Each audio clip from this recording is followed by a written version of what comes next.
I'm currently standing on Ashland where a string of break-ins have happened throughout the neighborhood. One in particular, the house that I'm standing in front of, 1013 Ashland, was broken into just days ago over the Thanksgiving holiday, where victims say the offender walked in right through an unlatched window.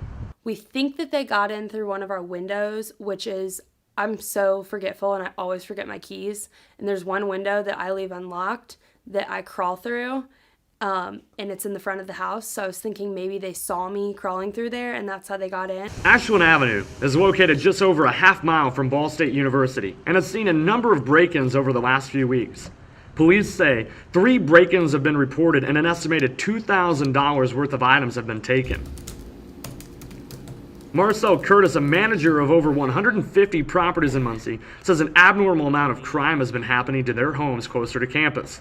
C&M Property Management, this is Marcel. How may I help you? Most of the crime that's happened has been over break or over the holidays.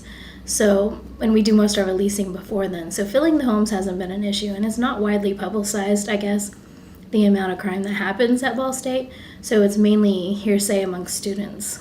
Curtis says that 2 of the houses her company manages were broken into just this past holiday alone. Rhonda Clark, who is a captain for the Ball State University Police Department, said nothing has changed since the news of break-ins closer to campus. They still make their normal round. Well, I think depending on what, if there's been a problem or if we're made aware of an area that's going to be vacant, we don't always know which students are here and which students are not. So we kind of try to stay consistent and do it all the time. And kind of remind the students, before they go away that things need to be locked up. They need to limit the opportunities that someone would have to get in and not leave things, there that are of value that they can easily take with them.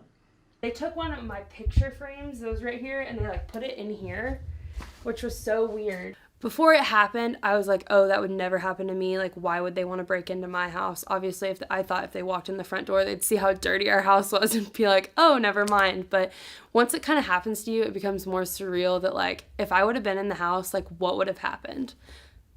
Watkins says they kicked in their bedroom door and stole over $600 worth of property. As obvious as it sounds, lock your doors, lock your windows. We had been so bad about, we obviously locked them over break, but I'd leave for class and I'd forget to take my keys and I would just leave the door unlocked. And it's just so easy for someone to walk in. Keeping windows closed on cars and valuables out of sight are 2 things experts say can lower your chance of being a victim. One thing Watkins recommended was taking Greek letters or anything that might not make your home look residential. For News 221, I'm Christopher Glotzbach.